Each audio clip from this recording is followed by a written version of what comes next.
శుభోదయం మిత్రులారా, వార్తా కథనంపై విశ్లేషణ కార్యక్రమం టీజీటీవీ మార్నింగ్ న్యూస్ కు స్వాగతం. నేను మీ జల్లి సత్య. ముందుగా రాష్ట్రంలో జరుగుతున్న రాజకీయ పరిణామాలను కనుక పరిశీలించినట్టయితే నిన్నటి రోజున ప్రభుత్వం స్థానిక సంస్థల ఎన్నికల్లో 42% బీసీలకు రిజర్వేషన్ కేటాయిస్తూ జీవో జారీ చేసింది. ఇక స్థానిక ఎన్నికలకు మార్గం సుగమం అయినట్టే అని చెప్పి మరి ఇక్కడ ప్రభుత్వం ఊదరగొడతా ఉన్నది.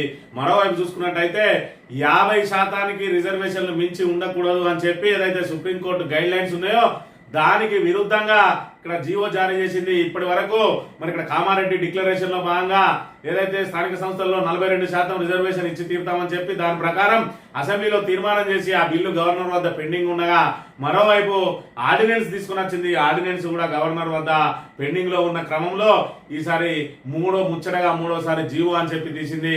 మరి జీవోకు ఉన్న చట్టబద్ధత ఎంత అని అంటే మరి ఇక్కడ ఈ రోజు నుండి ఏదైతే దసరా సెలవులు ప్రారంభం కాబోతా ఉన్నాయి కోర్టు కాబట్టి మరి నిన్నటి రోజున జీవో తీసి వెంటనే ఈ రోజు నోటిఫికేషన్ జారీ చేసి ఏదైతే రిజర్వేషన్లు ప్రకటించి నోటిఫికేషన్ జారీ చేసి మరి ఇక్కడ ఏదైతే వాళ్ళు కోర్టుకు వెళ్లేలోపే నోటిఫికేషన్ వస్తే కోర్టు జోక్యం చేసుకోవు అని మరి ఇక్కడ ప్రభుత్వం భావిస్తున్నట్టుగా చెప్పవచ్చు. మరోవైపు ఒకవేళ కోర్టులో జోక్యం చేసుకున్నా కూడా ఇదంతా ప్రతిపక్షాల మీద నెట్టేయవచ్చు అని ఇక్కడ రెండు పడవల మీద అంటే రెండు ధోరణులతోటి వెళ్తా ఉన్నది ప్రభుత్వం. మరోవైపు చూసుకున్నట్టయితే అసలు మరి ఇక్కడ ఏదైతే నోటిఫికేషన్ జారీ చేసిన తర్వాత కోర్టులు జోక్యం చేసుకోవచ్చా లేదా అన్నది కనుక పరిశీలించినట్లయితే మరి గతంలో ఆల్రెడీ ఎలక్షన్ అయిన తర్వాత కూడా మరి ఇక్కడ కోర్టులు జోక్యం చేసుకున్న పరిస్థితిని చూడవచ్చు. మరోవైపు చూసుకున్నట్టయితే తెలంగాణలో మరి ఇక్కడ మొన్నటికి మొన్న మరి ఇక్కడ జరిగిన అంశాన్ని ఎమ్మెల్సీ ఎన్నికల అంశాన్ని కనుక తీసుకున్నట్టయితే గవర్నర్ కోటా ఎమ్మెల్సీల ఎంపికలో భాగంగా ఏదైతే గత బీఆర్ఎస్ ప్రభుత్వం మరి ఇక్కడ దాసో శ్రవణ్ మరో వ్యక్తిని ఇద్దరిని కూడా మరి ఇక్కడ ఏదైతే గవర్నర్ కోటాలో ఎమ్మెల్సీలుగా ఎంపిక చేయాలని చెప్పి కేబినెట్ తీర్మానం చేసి పంపిస్తే అప్పుడు ఉన్న గవర్నరు మరి తిప్పి పంపింది. ఎందుకంటే వాళ్ళకి రాజకీయ నేపథ్యం ఉన్నదని. ఆ తర్వాత కాంగ్రెస్ గవర్నమెంట్ వచ్చిన తర్వాత కోదండరామును మరో వ్యక్తిని అదే విధంగా గవర్నర్ కోటాలో ఎంపిక చేయాలని చెప్పి పంపిస్తే వెంటనే ఆమోదం తెలిపి వాళ్ళ ఎమ్మెల్సీలుగా మరి ఇక్కడ ఏదైతే ఎంపికైన తర్వాత దాసో శ్రవణ్ న్యాయ పోరాటం చేసిన తర్వాత మళ్ళీ మరి అక్కడ ఏదైతే కోర్టు జోక్యం చేసుకుని వాళ్ళ ఎంపికను కొట్టేసిన పరిస్థితిని మనం ఇక్కడ చూడవచ్చు. అంటే ఏదైతే ఎలక్షన్ నోటిఫికేషన్ జారీ అయినా కూడా మరి ఇక్కడ ఎలక్షన్ నోటిఫికేషన్ కి సంబంధించి ఏదైతే నామినేషన్ల ప్రక్రియ కానీ రిజర్వేషన్ ప్రక్రియ కానీ మరి లేదంటే దానికి సంబంధించిన ఏదైతే దానికి మన స్క్రూటినీకి సంబంధించింది కానీ వాటిలో జోక్యం చేసుకోదు. కానీ రాజ్యాంగ పరమైనటువంటి ఇలాంటి అంశంలో ఏదైతే సుప్రీంకోర్టు గైడ్ లైన్స్ దాటి 50% రిజర్వేషన్ దాటింది కాబట్టి అందులో జోక్యం చేసుకునే అవకాశం ఉంటుంది. ఖచ్చితంగా ఎలక్షన్ జరగదు అని చెప్పి న్యాయ నిపుణులు చెప్తున్న వేళ మరి హడావిడిగా ఈ 42% రిజర్వేషన్ ఎందుకు తీసుకొచ్చింది అనేది కనుక ఒక్కసారి పరిశీలించినట్టయితే ఖచ్చితంగా ఇందులో మరి ఏదైతే వాళ్ళ ఇప్పుడు ఎలక్షన్లు నిర్వహించవద్దు అని చెప్పి లోపలున్నా కూడా మరి ఇక్కడ మేము నిర్వహించడానికే ముందుకు పోయినామని చెప్పి మరి ఇక్కడ లోపల ఒకటి బయట ఒకటి పెట్టుకొని ముందుకు వస్తా ఉన్నది. వాళ్ళు నిజంగానే రిజర్వేషన్ మరి ఇక్కడ 42% అమలు చేయదలుచుకుంటే ఖచ్చితంగా 9వ షెడ్యూల్లో చేర్చాల్సిందే. జీవో ద్వారానే ఎన్నికలు నిర్వహించే అవకాశం ఉంటే మరి ఇప్పటి వరకు ఎందుకు ఈ 2 సంవత్సరాల నుంచి ఎన్నికలు నిర్వహించుకుంటూ ఆగుతా ఉన్నది? మరి అప్పుడే జీవో తీసి అప్పుడే ఎన్నికలు పోవచ్చు కదా అనేది కూడా మరి అనేక ప్రశ్నలు ఉత్పన్నం అవుతా ఉన్నాయి. ఏది ఏమైనా కూడా కాంగ్రెస్ ప్రభుత్వానికి 42% బీసీలకు రిజర్వేషన్ ఇచ్చే చిత్తశుద్ధి లేదు. మరోవైపు చూసుకున్నట్టయితే ఇంతటి ప్రతికూల పరిస్థితులలో స్థానిక సంస్థలకు వెళ్లాలనే ఉద్దేశం లేదు. మరోవైపు చూసుకున్నట్టయితే సెప్టెంబర్ 30 లోపు ఎన్నికలు నిర్వహించమని హైకోర్టు చెప్పింది కాబట్టి మరి దానికి సాకులు వెతకడం కోసం మరి ఇక్కడ ఒకే దెబ్బకు 3 పిట్టలు అన్నట్టు ఇక్కడ హైకోర్టు ఏదైతే నిర్వహించమన్నదో దాని ద్వారానే ఆపేయాలని, మరోవైపు చూసుకున్నట్టయితే 42% రిజర్వేషన్ ఇవ్వాల్సిన అవసరం లేకుండా, మూడోది చూసుకున్నట్టయితే ఇప్పటికిప్పుడు ఎన్నికలకు వెళ్లకుండా మరి ఇక్కడ ఇప్పటికే యూరియా కష్టాలు రైతులను వెన్నంటిన వేళ ఇప్పుడు అనేక ఇబ్బందులు పడతాయి కాబట్టి స్థానిక సంస్థల ఎన్నికలను వాయిదా వేయడం కోసమే ఈ స్టెప్ వేసిందనే విషయాన్ని అయితే మనం ఇక్కడ ప్రధానంగా గమనించాలి. మరి ఇప్పటికే ఆశావాహులు ఉవ్విల్లుతా ఉన్నారు, రిజర్వేషన్ల కోసం ఎదురు చూస్తా ఉన్నారు. వాళ్ళ ఆశల మీద నీళ్లు చల్లడానికే ఈ ప్రభుత్వం ప్రయత్నం చేస్తున్నది తప్ప ఈ రోజు స్థానిక సంస్థల ఎన్నికలు నిర్వహించే చిత్తశుద్ధి ప్రభుత్వానికి లేదు అనే విషయాన్ని మనం ఇక్కడ ప్రధానంగా గమనించాలి. వార్తా కథనాలు ముందుగా నమస్తే తెలంగాణ కనుక పరిశీలించినట్లయితే మెట్రో ఆస్తులపై రేవంత్ కన్ను ఎల్లంటిని వెళ్ళగొట్టడం వెనుక ఉన్నది అదే కేటీఆర్. ఆ స్థలాలను మాల్సులు ఏం చేయబోతున్నారో చెప్పాలి. ఎల్లంటి సంస్థ మోయాల్సిన 15,000 కోట్ల రుణభారాన్ని రాష్ట్ర ప్రజలకే రాష్ట్ర ప్రజలపై ఎందుకు మోపినట్టు ఇంత పెద్ద నిర్ణయాన్ని రాష్ట్ర కేబినెట్ లో చర్చించారు. సీఎం వేధించడంతోనే మెట్రో నుంచి ఎల్లంటి అవుట్. మేడిగడ్డ బరాజ్ విషయంలో బీఆర్ఎస్ ను బదనాం చేసే కుట్రలో భాగం కానందుకు ఆ సంస్థపై సీఎం పగబట్టారు. ఎయిర్పోర్ట్ మెట్రో రద్దు నుంచే నానా రకాలుగా కక్ష. రేవంత్ ప్రతి స్కీమ్ వెనుక ఒక స్కామ్ దాగి ఉంటుంది. మేము సృష్టించిన 20,000 కోట్ల ఆస్తిని మీ చేతిలో పెడితే మీరు 15,000 కోట్ల అప్పును ప్రజలపై రుద్దితే ఊరుకోము. సీఎం కు బీఆర్ఎస్ వర్కింగ్ ప్రెసిడెంట్ హెచ్చరిక అని చెప్పి మన మెట్రో దగ్గర 280 ఎకరాల మరి ఇక్కడ ఏదైతే ప్రైమ్ ల్యాండ్ ఉన్నది. మరోవైపు చూసుకున్నట్టయితే ఇక్కడ కాంగ్రెస్ ప్రభుత్వం రావడంతో ఏదైతే రియల్ ఎస్టేట్ రంగం పడిపోయింది. ఈ 280 ఎకరాలకు సంబంధించి ఏదైతే ఉన్నదో దాన్ని విక్రయించడానికి వీల్లేదు, కానీ అందులో డెవలప్మెంట్ చేసుకుని దాని మీద వచ్చే ఆదాయాన్ని పొందవచ్చు. దానిలో మాల్స్ కట్టుకోవచ్చు, ఇంకేమైనా కట్టుకోవచ్చు. అదేవిధంగా మెట్రో స్టేషన్లు ఏవైతే ఉన్నాయో వాటిలో కూడా ఆ స్పేస్ ఏదైతే ఉన్నదో వాటి కిరాయికి ఇచ్చుకొని మెట్రో ఆదాయం సంపాదించుకోవచ్చు. మరి ఇక్కడ చూసుకున్నట్టయితే రేవంత్ రెడ్డి ఇవాళ మెట్రోను మరి ఇక్కడ మెట్రో నుంచి ఎల్లాంటిని ఎల్లగొట్టడానికి 280 కోట్ల మరి 280 ఎకరాల భూమి మీద కన్నేసిండు అని చెప్పి మరి ఇక్కడ కేటీఆర్ గారు ఆరోపిస్తున్న పరిస్థితిని మనం ఇక్కడ ప్రధానంగా గమనించాలి. మేము 20,000 కోట్ల సంపదను సృష్టిస్తే మీరు 15,000 కోట్ల అప్పును తీసుకొచ్చి ప్రజల నెత్తి మీద రుద్దుతా ఉన్నారు. ఇవాళ చూసుకున్నట్టయితే అసలు ఎయిర్పోర్ట్ కు మరి రద్దీగా ఉండే ఎయిర్పోర్ట్ కు మెట్రోను ఏదైతే ఫేజ్ 2 ను రద్దు చేసి ఇవాళ జనసంచారం లేనటువంటి మరి ఇక్కడ 4th సిటీ వైపు మీరు కొత్తగా మెట్రో లైన్ మార్గం వేస్తే దానికి మరి ఇక్కడ ఏదైతే వాళ్ళు ఇంకా నష్టపోయే ప్రమాదం ఉంటుంది. ఇప్పటికే ఉచిత బస్సు ద్వారా అనేక నష్టపోతున్నామని చెప్పి ఎలాంటి వాళ్ళు చెప్తే వాళ్లను జైల్లో వేస్తా అని చెప్పి మరోవైపు చూసుకున్నట్టయితే ఇదే ఎల్లంటి నిర్మాణ సంస్థ మేడిగడ్డ నిర్మాణం చేసింది కాబట్టి ఆ మేడిగడ్డలో మరి ఆ ఎల్లంటి సంస్థ మీద దుమ్మెత్తిపోసి ఎల్లంటి ఏదైతే కాళేశ్వరం కూలింది దాని ప్రతిష్ట దిగజార్చే ప్రయత్నం ఏదైతే చేసిందో దానికి మేమే మరమ్మతు చేసి చూపెడతాం, దాన్ని నిలబెడతామని చెప్పేది చెప్పిండో అది కంటగింపుగా మారింది రేవంత్ రెడ్డికి. నేను బీఆర్ఎస్ మీద బురద జల్లడానికి కాళేశ్వరం ప్రాజెక్టు వాడుకుంటా ఉంటే మీరు కాళేశ్వరం ప్రాజెక్టు మరి ఇక్కడ నిట్ట నిలబడి ఉన్నది, దానికి ఏం కాలేదు, దాని ఏదైతే సాంకేతిక లోపంతో అయిందో దాన్ని మేము నిలబెట్టి చూపిస్తామని చెప్పి మీరు ఎట్లా మాట్లాడతారు? మేము ఏం చెప్తే దానికి మీరు వంతపడాలని చెప్పి మరి రేవంత్ రెడ్డి ఏదైతే ఎల్ఎన్టీ తోటి అన్నాడో వాళ్ళు ససేమిర అనడంతో వాళ్ళ మీద కక్ష కట్టిండు. చివరికి వాళ్ళు ఇక్కడ నుంచి వెళ్లిపోవాల్సిన దుస్థితి వచ్చింది.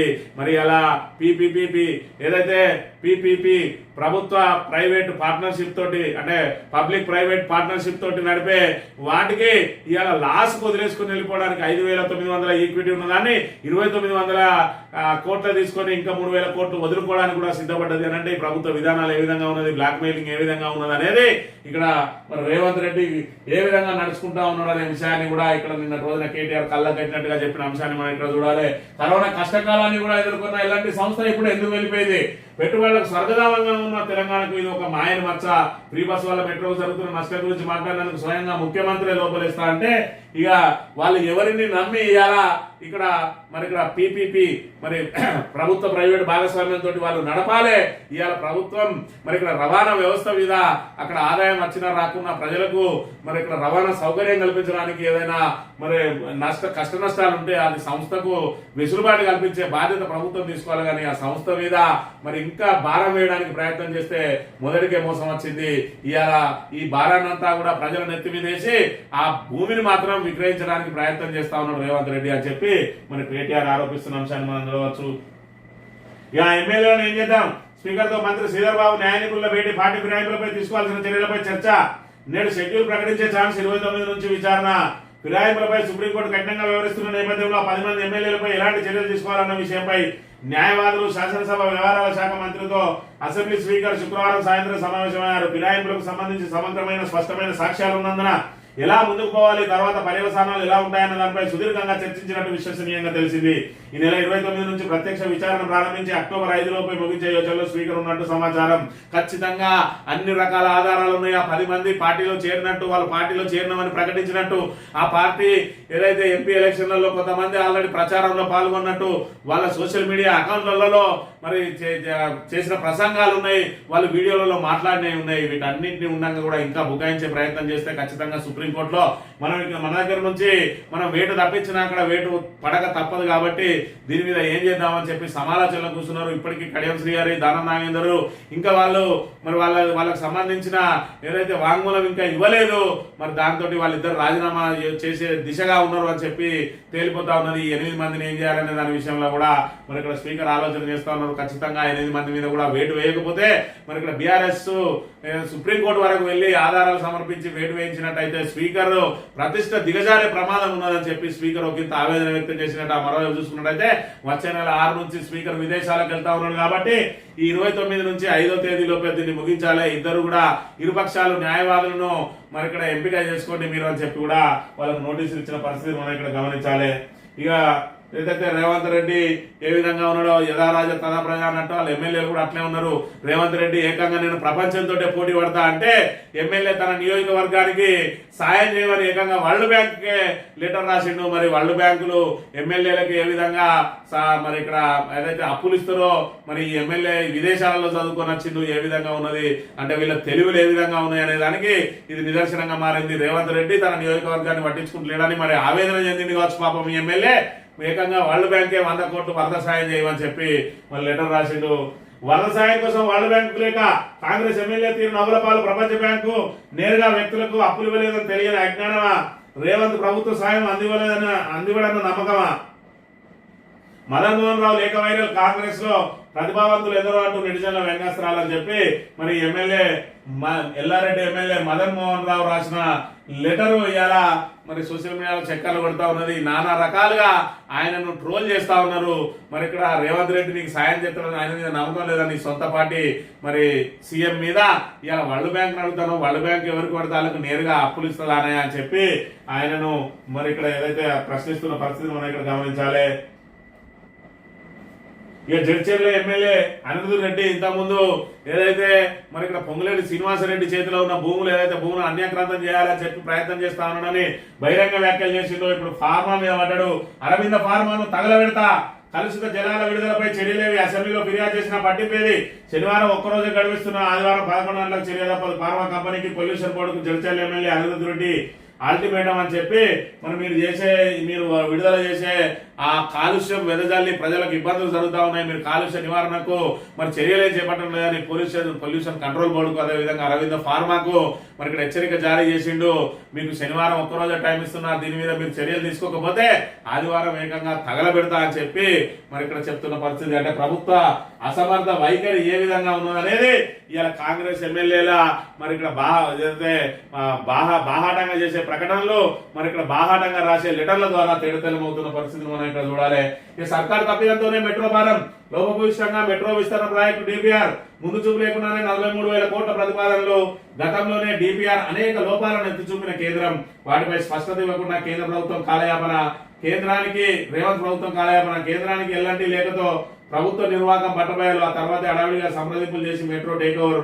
2100 కోట్ల అప్పు ఇస్తే ఆర్థిక ఊరతో దారికి రానున్న కంపెనీ 20 ఏళ్ల తర్వాత మెట్రోతో పాటు భూములు సర్కారుకు అని చెప్పి మరి ఇక్కడ మెట్రో ఎందుకు ఇలా ప్రభుత్వానికి భారంగా మారబోతా ఉన్నది అని అంటే మరి ఇక్కడ పబ్లిక్ ప్రైవేట్ భాగస్వామ్యంతో మరి ఇలా ఆ మెట్రోకు సంబంధించిన దాన్ని అన్ని కూడా ఖర్చంతా తానే భరించి నిర్మాణం చేపట్టింది ఎల్ఎండి సంస్థ. దానికి మరి ఇక్కడ 2045 వరకు నిర్వహించుకోవడానికి అవకాశం కల్పించారు. దాంతో పాటు డెవలప్మెంట్ కోసం 280 ఎకరాల భూమి, అదేవిధంగా మెట్రో స్టేషన్లలో వీళ్ళు షాపింగ్ కాంప్లెక్స్ ఏర్పాటు చేసుకోవడానికి అద్దెకించుకోవడానికి అన్ని రకాల అనుమతులు ఇచ్చిండు.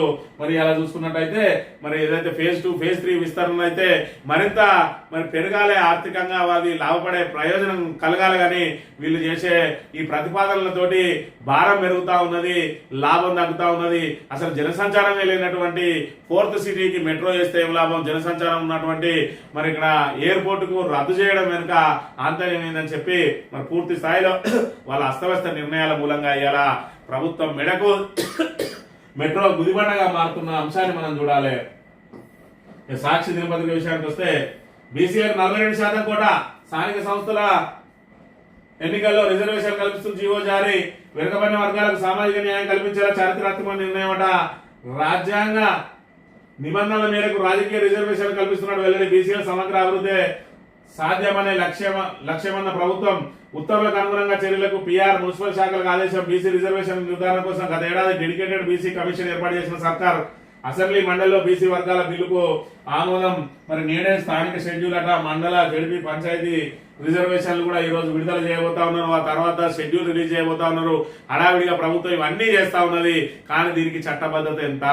ఏదైతే మరి ఇక్కడ ఎన్నికల కమిషన్ షెడ్యూల్ విడుదల చేసిన తర్వాత, నోటిఫికేషన్ రిలీజ్ చేసిన తర్వాత కోర్టులు జోక్యం చేసుకోబోవు అని చెప్పి ఏదైతే మరి ఇక్కడ ప్రభుత్వం ఆశపడతా ఉన్నదో అదంతా కూడా డొల్లా. ఖచ్చితంగా ఎన్నికలు పూర్తయిన తర్వాత కూడా కోర్టులు జోక్యం చేసుకునే అవకాశం ఉంటుంది. ఎందుకంటే రాజ్యాంగానికి విరుద్ధంగా జరిగే అంశాల మీద ఖచ్చితంగా కోర్టులు జోక్యం చేసుకుంటాయి.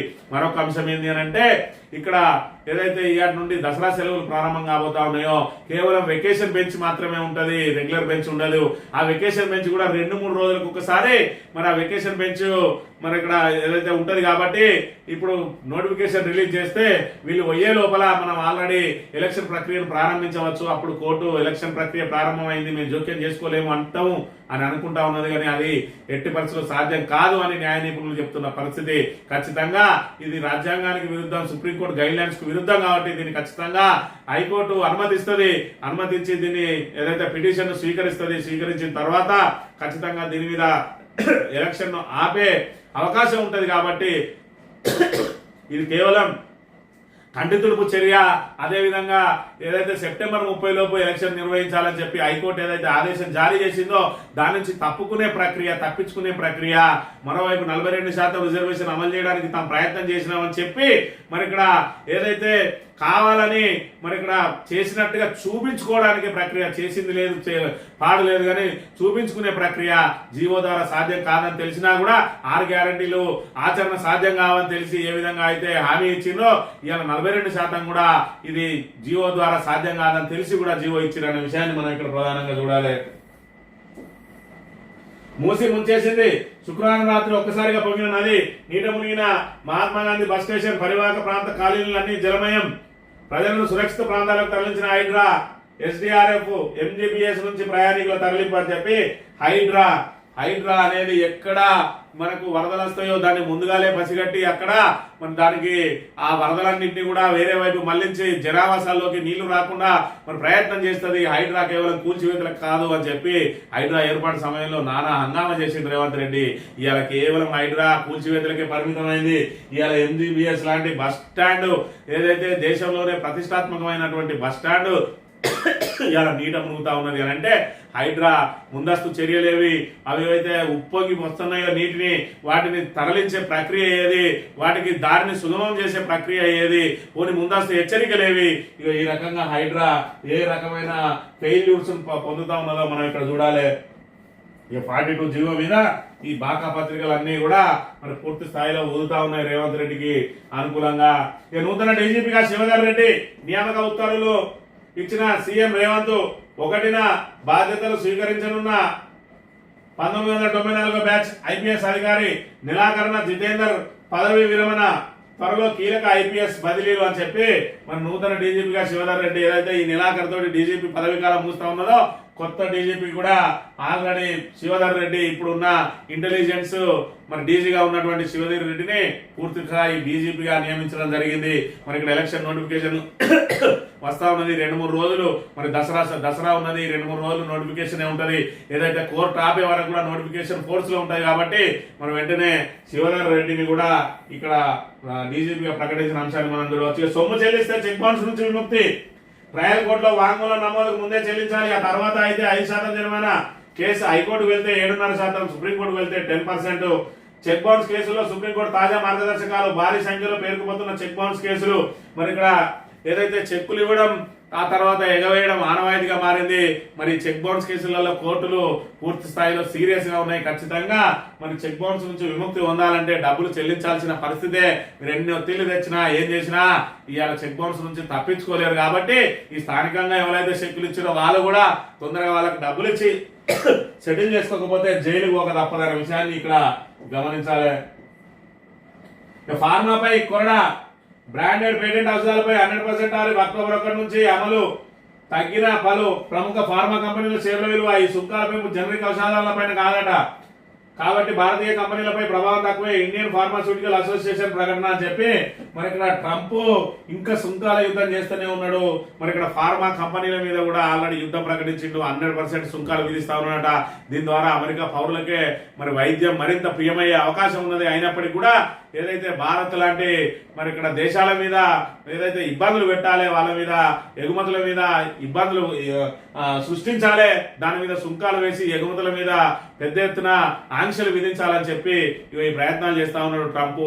ఏది ఏమైనా రాబోయే రోజుల్లో ట్రంప్ ద్వారా అత్యధికంగా అమెరికాకే నష్టం జరగనున్నదని చెప్పి అక్కడ మరి ఇక్కడ స్థానిక ప్రజలు కూడా ఇబ్బందులు పడుతున్న పరిస్థితి చూడవచ్చు. ఇక జూబ్లీ హిల్స్ బీఆర్ఎస్ అభ్యర్థిగా మాగంటి సునీత ఖరారు చేసిన కేసీఆర్ అధికారిక ప్రకటన విడుదల. ఉప ఎన్నికల్లో భారీ మెజార్టీతో మనమే గెలుస్తాం, స్థానిక సంస్థల ఎన్నికలను సత్తా చాటబోతున్నాం, అందరూ సమన్వయంతో కలిసి పనిచేయాలని చెప్పి ఆల్రెడీ జూబ్లీ హిల్స్ ఎన్నికలకు మరి ఇక్కడ ఏదైతే మార్గం సుగమమైంది. బీహార్ ఎలక్షన్ ఎన్నికల నోటిఫికేషన్ తో పాటే మరి దేశంలోని వివిధ ప్రాంతాల్లో ఉన్న ఉప ఎన్నికలు కూడా జరగబోతా ఉన్నాయి. కాబట్టి జూబ్లీ హిల్స్ ఎన్నికలకు సంబంధించి మరి ఆల్రెడీ అభ్యర్థిని ఖరారు చేసింది. ఏదైతే సిట్టింగ్ ఎమ్మెల్యే మరి ఇక్కడ అర్ధాంతరంగా పాపం తను చాలించిండో ఆయన సతీమణిని ఈ రోజు మళ్ళీ అక్కడ అభ్యర్థిగా పెట్టబోతా ఉన్నారు.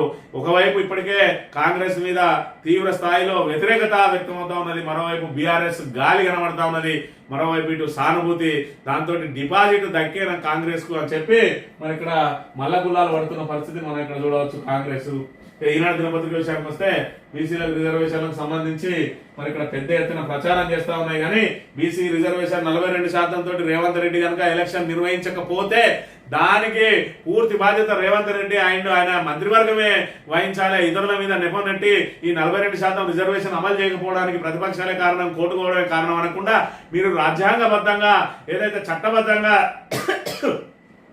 42% రిజర్వేషన్లకు చట్టబద్ధత కల్పించాలి. 9వ షెడ్యూల్లో చేర్చి మీరు పార్లమెంటులో చట్టం తీసుకురావాల్సింది పోయి జీవో ద్వారా తీసుకొని వచ్చి ఇవాళ మరి అక్కడ జీవోను ఎవరు ఛాలెంజ్ చేసినా కొట్టుకుపోయే జీవోను తీసుకొని వచ్చి ఇవాళ 9వ ఊడిపోయే ముక్కును పెట్టి బీసీలకు న్యాయం చేస్తామంటే ఎట్లా సబబైందో ఒక్కసారి ఆలోచన చేయాలి.